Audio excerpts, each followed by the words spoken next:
Vietnam కంట్రీలోని train journey ఎలా ఉంటుందో చూసేద్దాము, వచ్చేసేయండి. 4 రోజులు హనాయ్ సిటీని ఎక్స్ప్లోర్ చేసిన తర్వాత నేనైతే ఈరోజు వేరే ప్రాంతానికి షిఫ్ట్ అయిపోతా ఉన్నాను వియత్నాంలో. అది కూడా ట్రైన్ జర్నీ చేయబోతా ఉన్నాను. దాని యొక్క అనుభవాల్ని నేను మీతోటి క్లియర్గా పంచుకోవాలని చెప్పి అనుకుంటా ఉన్నాను. పదండి చూసేద్దాము. హనాయ్ రైల్వే స్టేషన్కి అయితే వచ్చేసాను. ఇదిగోండి చూడండి, ఇదే అనమాట Hanoi railway station. Hotel room నుండి గ్రాబ్లో బుక్ చేసుకొని క్యాబ్లో అయితే నేను హనాయ్కి వచ్చేసాను స్టేషన్ దగ్గరికి. ఇదిగోండి ఇదే అనమాట హనాయ్ రైల్వే చూడండి. చక్కగా ఎల్ఈడి లైటింగ్స్ తోటి అలాగే వియత్నాం కంట్రీ యొక్క ఫ్లాగ్స్ తోటి హనాయ్ రైల్వే స్టేషన్ అయితే వెల్కమ్ చెప్తా ఉంటుంది. స్టేషన్ ముందు అయితే చాలా క్లీన్గా ఉందన్నమాట. ఒక్క గుట్కా ప్యాకెట్ కానీ ఎవడైనా ఊసినట్టు కానీ కనీసం ఒక సిగరెట్ ప్యాకెట్ పడేసినట్టు కానీ ఏమి ఒక పేపర్ ముక్క కూడా లేదు. చాలా క్లీన్గా ఉంది. ఇది హనాయ్ యొక్క రైల్వే స్టేషన్ యొక్క సరౌండింగ్స్ అనమాట. చూసేశారు కదా, పదండి ఇంకా లోపలికి వెళ్ళిపోదాము. లోపల చూసేద్దాము ఎలా ఉందో రైల్వే స్టేషన్ అనేది. అది చక్కగా వెల్కమ్ చెప్తా ఉంది హనాయ్ రైల్వే స్టేషన్ మనకి. లోపలికి ఎంట్రన్స్ ఇది, లోపలికి వెళ్ళిపోతా ఉన్నాను. స్టేషన్ లోపలికి ఎంటర్ అవుతా ఉంటే ఇదేదో పెద్ద షాపింగ్ మాల్లోకి ఎంటర్ అవుతున్నట్టుగా ఉంది. ఇది అసలు రైల్వే స్టేషన్ అన్నట్లుగా లేనే లేదు. చూడండి చక్కగా జోమర్లు, ఆ లైటింగ్, ఆ బోర్డులు అవన్నీ చూడండి. ఇది ఒక షాపింగ్ మాల్లో అడ్వర్టైజ్మెంట్కి ఇచ్చినట్టుగా ఇచ్చేస్తా ఉన్నారు. మన ట్రైన్ అయితే ఈవినింగ్ 7:45కి అలా ఉంది. కానీ నేనైతే ముందుగానే వచ్చేసాను రైల్వే స్టేషన్కి. 6:30కి అట్లా ఆ టైం కల్లా నేను రైల్వే స్టేషన్ లోపలికి వచ్చేసాను. అదిగోండి ఆ ప్లాట్ఫామ్ పైన కనిపిస్తున్నదే మనం ప్రయాణించబోయేటటువంటి ట్రైన్ అనమాట. ఇవి వచ్చేసి టికెట్ కౌంటర్స్. ఇక్కడ ప్యాసింజర్స్ వెయిటింగ్ అనమాట. ప్యాసింజర్ వెయిటింగ్ చైర్స్కి అయితే చక్కగా క్వశ్చన్స్ వేసేసారు. చెప్పిన టైం కంటే ముందుగానే ప్లాట్ఫామ్ పైన ట్రైన్ అయితే వచ్చేసింది. అలా ప్లాట్ఫామ్ పైకి ట్రైన్ వచ్చేసిందని చెప్పేసి ముందుగానే వెళ్ళి ట్రైన్లో కూర్చోడానికి అలా అలౌ చేయరన్నమాట. ఇక్కడ స్టేషన్ ఎంట్రన్స్లో లోపలికి ఎంట్రీ అయ్యేటప్పుడే, ప్లాట్ఫామ్లోకి ఎంట్రీ అయ్యేటప్పుడే టికెట్స్ మొత్తం అన్నీ అక్కడే చెక్ చేస్తారు. చూడండి ఎంత క్లీన్గా ఉందో ప్లాట్ఫామ్ కూడా. ఆ ట్రైన్ కూడా చూడండి ఎంత బాగుందో. దరిదాపు దీంట్లో అన్ని ఏసీ కోచెసే ఉంటాయి అన్నమాట. జనరల్ కోచెస్ కానీ నాన్ ఏసీ కోచెస్ కానీ ఇవన్నీ ఉండవు. ఈ ట్రైన్ టికెట్స్ నేను ముందుగానే ప్లాన్ చేసుకున్న ప్రకారం ఒక 2 months బిఫోర్గానే అయితే నేను బుక్ చేసుకున్నాను. చక్కగా సీట్ అవైలబిలిటీ అయితే నాకు దొరికినాయి. చూడండి ఎంట్రన్స్ ఎలా ఉందో ట్రైన్లోకి. లోపలికి వెళ్ళే వాళ్ళు లగేజ్ తీసుకుని వెళ్ళడానికి ఇబ్బంది లేకుండా చక్కగా ఇనప ముక్క అయితే ఒకటి అడ్డం వేసారు. ఇక్కడ వియత్నాంలో ట్రైన్ టికెట్స్ వచ్చేసి ఫ్లైట్ టికెట్స్ కంటే ఎక్కువ కాస్ట్లీ ఉన్నాయి అన్నమాట. ఆ టికెట్ కాస్ట్కు తగ్గట్టుగానే ట్రైన్స్ కూడా వీళ్ళు ఎట్లాగే మెయింటైన్ చేస్తారనమాట. అంత నీట్గా, అంత క్లీన్గా, అంత హైజీనిక్గా. పదండి ఇంకా కోచ్ లోపల ఎలా ఉందో చూసేద్దాము. ఈ ట్రైన్లో పడుకొని వెళ్ళే కోచ్లో సీట్స్ నాకు అవైలబిలిటీ లేకపోయేసరికి సచ్చినట్లు ఇంకా కూర్చొని వెళ్ళే సీట్లలోనే నేను టికెట్స్ బుక్ చేశాను. చాలా స్పేషియస్గా అయితే ఉంది. కూర్చోడానికి చాలా అనుకూలంగా, చాలా గ్యాప్ అయితే ఉంది సీట్కి మధ్యలో. చాలా నీట్గా ఉంది. ఈ కూర్చొని వెళ్ళే సీట్ రేటే మనకి 3,200 వరకు పడింది. ఇది ఒక 16 గంటల ప్రయాణం అయితే ఉందన్నమాట ఈ ట్రైన్ జర్నీ నాది. ఈ 16 hours జర్నీస్ గాను నాకు 3,200 పడింది. అదే ఫ్లైట్ టికెట్ నేను చేరుకోవాల్సిన అనుకున్న డెస్టినేషన్కి ఫ్లైట్ టికెట్ అయితే నేను బుక్ చేసుకునే టయానికి 2,700 అయిపోయేది. ఫ్లైట్లో అయితే ఏముంటుంది చెప్పండి, అట్లా ఎక్కటం అట్లా దిగటం ఒక గంటలో అయిపోయిద్ది.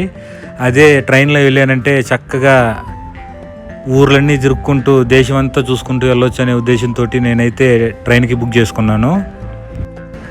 మనకి B1, B2, H1, H2 ఉన్నట్లుగానే ఇక్కడ కోచ్ నెంబర్లు వచ్చేసేసి TA1, TA2 అని చెప్పేసి ఉంటాయి. మనకి ఇక్కడ ప్లాట్ఫామ్ నెంబర్ 1, 2 అని ఎలా ఉంటాయో ఇక్కడ ట్రాక్ నెంబర్ 1, ట్రాక్ నెంబర్ 2 అని చెప్పేసి ఉంటాయి అన్నమాట. ఇక్కడ ఇంకో విషయం ఏంటంటే ఈ స్టేషన్లో కౌంటర్ దగ్గర కానీ, టికెట్స్ కౌంటర్ దగ్గర కానీ ఇక్కడంతా కూడా సెంట్రల్ ఏసీనే. వెయిటింగ్, జనరల్ వెయిటింగ్ కూడా ఏసీనే ఉందన్నమాట బయటంతా. కోచ్లో లగేజ్ పెట్టుకోవడానికి కూడా చాలా స్పేస్ అయితే ఉంది. చాలా చక్కగా లగేజ్ పెట్టుకోవడానికి ఇబ్బంది లేదు. పెద్ద ట్రాలీ బ్యాగ్స్ కూడా చక్కగా సరిపోయినాయి పైన. వియత్నాంలోని చూడవలసిన ప్రాంతాలన్నీ ఇదిగోండి డిస్ప్లేలో ఇలాగా చక్కగా డిస్ప్లే చేస్తూ ఉన్నారు. ఇదనమాట నేను ఎక్కిన కోచ్. చూశారు కదా ఎంత బాగుందో ఈ కోచ్. ఇదిగోండి ఇలా ఉందన్నమాట మన కోచ్. బయట నుంచి మొత్తం ఏసీ అనమాట. ఇదిగోండి ప్లాట్ఫామ్ అయితే ఇలా ఉంది. ఇంకా అక్కడ నుంచున్నాడే అతనే లోపలికి ఎంటర్ అయ్యేటప్పుడు టికెట్స్ కూడా చెక్ చేసి లోపల పంపిస్తాడు. ఇంకా లోపల ఎక్కిన తర్వాత టీసీ అనేవాడు నాకు తెలిసి రాకపోవచ్చు. అన్ని కోచ్ల దగ్గర ఏ కోచ్కి ఆ కోచ్కి ఇలాగ గార్డ్స్ నిలబడి ఉంటారు. టికెట్స్ చెక్ చేసి లోపల పంపిస్తారు. లగేజ్ పెట్టుకోవడానికి ప్లేస్ అయితే చూడండి, పెద్ద పెద్ద ట్రాలీలు కూడా పట్టేసినాయి అనమాట పైన చక్కగా. ఇది వచ్చేసి ట్రైన్లో క్యాంటీన్ అనమాట. చక్కగా కూర్చొని బీర్లు కూడా అమ్ముతారు. ఇది ట్రైన్లో ఇది ఒక కోచ్ అనమాట. ఇది ప్యాంటీన్ కార్ లాగా, మనకి ప్యాంటీన్ కార్స్ ఎట్లా ఉంటాయో ఇవి ఇక్కడ క్యాంటీన్ అనమాట. చూడండి ఫ్రిడ్జ్ ఇవన్నీ ప్యాంటీన్ కార్లో ఈ సామాన్ అంతా తీసుకుని వచ్చి కోచ్లో కూడా అమ్ముతూ ఉంటారు. అలాగే ఇక్కడే కూర్చొని ఇక్కడే తినేయాలి అని కన్నా ఇక్కడే కూర్చొని తాగాలి అనుకున్నా సరే చక్కగా ఇక్కడే కూర్చొని తాగొచ్చు అనమాట. చాలా బాగుంది కదా క్యాంటీన్ వచ్చేసి. ఇది ట్రైన్లోనే ఒక కోచ్ మొత్తం ఒక క్యాంటీన్ అనమాట. బాగుంది కదా. అవి వచ్చేసి బెడ్షీట్లు, ఏ సీట్కి ఆ సీట్కి అవి వచ్చేసి బెడ్షీట్లు అవి. ఇంకా ఈ ట్రైన్లో టాయిలెట్స్ ఎలా ఉన్నాయో ఒకసారి చూసేద్దాము. చూడండి ఇది sink, washing basin, hand wash, అలాగే డ్రైయర్ కూడా ఉంది ఇక్కడ. మిర్రర్కి లైట్ కూడా ఉంది ఇక్కడ. చూడండి ఎంత క్లీన్గా అయితే ఉందో, చాలా బాగుంది కదా. ఇళ్ళల్లో ఎంత క్లీన్గా అయితే ఉంటాయో అంతే క్లీన్గా ఉన్నాయి, చాలా క్లీన్గా ఉన్నాయి అన్నమాట ఇవి. ఈడు మరీ ఇంత ఓవర్ గౌడ్రా అని అనుకోకపోతే నేను ఒక చిన్న విషయాన్ని అయితే చెప్తాను. నేను యూజువల్గా ట్రైన్స్లో టాయిలెట్స్ని అవన్నిటిని నేను ఎక్కువ యూజ్ చేయను అనమాట.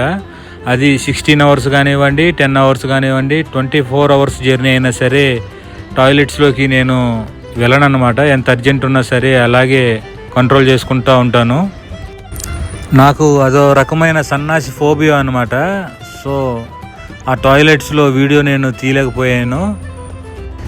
ఇంతకు నేను ఎక్కడికి ఈ ప్రయాణం చేస్తున్నానన్న విషయాన్ని చెప్పలేదు కాదు. నేను హనాయ్ నుండి దనాంగ్కి వెళ్తూ ఉన్నాను. అలా ప్రయాణం చేస్తూ పొద్దున్నే తెల్లారిపోయింది. అలా కళ్ళు తెరిచి చూసేసరికి మన ట్రైన్ అయితే చాలా అద్భుతమైన పర్వతాల మీద నుంచి ప్రయాణం సాగుతూ ఉంది. అందమైన లొకేషన్స్ గుండా, అందమైన సీనరీస్ గుండా ప్రయాణం అయితే సాగుతూ ఉంది. ఒక ప్రక్క పసిఫిక్ మహాసముద్రం, అలాగే మరో ప్రక్క దట్టమైన అడవి, భయంకరమైన ఎత్తైన పర్వతాలు, వీటి మధ్యలో గుండా మా ప్రయాణం అయితే సాగుతూ ఉంది. ఆ ఓషన్ చూడండి ఎంత క్రింద, ఎంత డౌన్లో మాకు కనిపిస్తూ ఉందో. దీన్ని బట్టే మీకు అర్థమై ఉండొచ్చు మేము ఎంత హైట్లో ప్రయాణం చేస్తూ ఉన్నామని. ఎంత అందంగా ఉందో కదా, చాలా బ్యూటిఫుల్గా అయితే అనిపిస్తూ ఉంది. చాలా బాగుంది ఈ రైలు ప్రయాణం. ఇలాంటి లొకేషన్స్ కోసమే అనమాట నేను ట్రైన్లో వెళ్ళడానికి ఇష్టపడింది. ఇదే ఫ్లైట్లో వెళ్తే మనకి ఇలా అనిపించేది కాదు. ఇంత దగ్గరగా మనం ఇంత మంచి లొకేషన్లో గుండా అయితే వెళ్ళే వాళ్ళం కాదనమాట. అందుకోసమే నేను ట్రైన్ని ప్రిఫర్ చేశాను. వాటర్ చూడండి ఎంత క్లీన్గా, ఎంత క్లియర్గా ఉన్నాయో, ఎంత అద్భుతంగా ఉంది అంటే చాలా బాగుంది ఈ ప్రాంతం అంతా. ఈ ట్రైన్ జర్నీ చూడండి హైట్లో ఎంత ఎత్తులో ఉన్నాయో పర్వతాలు. మీరు కూడా చూసి ఆనందించండి ఆ సీనరీస్ని ఒకసారి.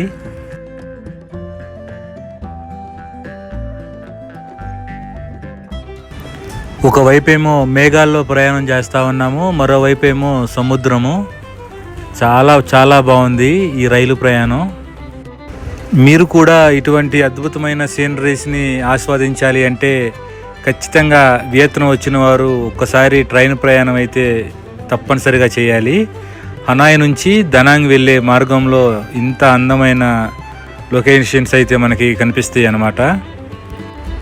ఇక్కడేదో తీరం ఒడ్డున కన్స్ట్రక్షన్ జరుగుతూ ఉన్నట్టుంది, పెద్ద ప్రాజెక్ట్ ఏదో నడుస్తూ ఉన్నట్టుంది. ఇంకా దనాంగ్ స్టేషన్కి దగ్గరలో వచ్చేసినట్టున్నాము. ఇంకా దనాంగ్ రైల్వే స్టేషన్కి కూడా రీచ్ అయిపోయాము. చూడండి చాలా సింపుల్గా ఉంది ఈ రైల్వే స్టేషను. ఈ రైల్వే స్టేషన్కి పైనుంచి వెళ్ళడానికి ఫుట్పాత్స్ లేవన్నమాట. డైరెక్ట్గా ఈ ట్రాక్స్ పైనుంచే క్రాస్ చేయాలి. ప్లాట్ఫామ్స్ అవతలకి యువతలకి వెళ్ళాలంటే, మారాలంటే డైరెక్ట్ ఈ ట్రాక్స్ పైనుంచే అటువైపు ఇటువైపు వెళ్ళాలన్నమాట. చూడండి ఇదిగోండి చాలా సింపుల్గా ఉంది కదా ఈ రైల్వే స్టేషన్. ఇంకా ఇప్పుడు దనాంగ్కి స్వాగతం సుస్వాగతం. ఇంకా ఈ రోజు నుండి దనాంగ్లో విహరించేద్దాము పదండి. ఇది దనాంగ్ రైల్వే స్టేషన్ బయట వైపు అనమాట. ఇక్కడ నుంచి అడ్వాన్స్గానే బుక్ చేసుకున్నటువంటి మన హోటల్కి అయితే వెళ్ళిపోదాము. ఇక్కడ నుంచి మన హోటల్కి వెళ్ళడానికి గ్రాబ్లో క్యాబ్ అయితే బుక్ చేసుకున్నాను. ఇదిగోండి మన క్యాబ్ వచ్చేసింది. ఇంకా హోటల్కి అయితే బయలుదేరిపోయాను. హోటల్కి దారిలో ఉన్నాను. ఈ ట్రైన్ జర్నీ, ఈ యొక్క ప్రయాణం మీకు ఎలా అనిపించిందో తప్పనిసరిగా షేర్ చేయండి. ఈ వియత్నంలో నేను ఎన్ని రోజులైతే ఉన్నానో దానికి సంబంధించినటువంటి వీడియోస్ 1 by 1 నేను పోస్ట్ చేస్తూనే ఉన్నాను. తప్పనిసరిగా ఫాలో అవ్వండి. మరిన్ని డీటెయిల్స్ తోటి కూడినటువంటి వీడియోస్ అయితే నేను ముందు పోస్ట్ చేయబోతా ఉన్నాను. ఈ వియత్నం కంట్రీ రావాలి అనుకున్న వారికి నేను పోస్ట్ చేసే వీడియోస్ అన్నీ కూడా చాలా యూజ్ఫుల్గా ఉంటాయని అనుకుంటా ఉన్నాను. మరిన్ని విశేషాల కోసం మన ఛానల్ని అయితే తప్పనిసరిగా సబ్స్క్రైబ్ చేసుకోండి. లైక్ చేయండి, షేర్ చేయండి. అలాగే ట్రావెల్కి సంబంధించిన విశేషాల కోసం మన ఛానల్ని అయితే తప్పనిసరిగా సపోర్ట్ చేయండి. మరిన్ని విశేషాలతోటి ఇంకొక వీడియోలో కలుసుకుందాము. Bye bye.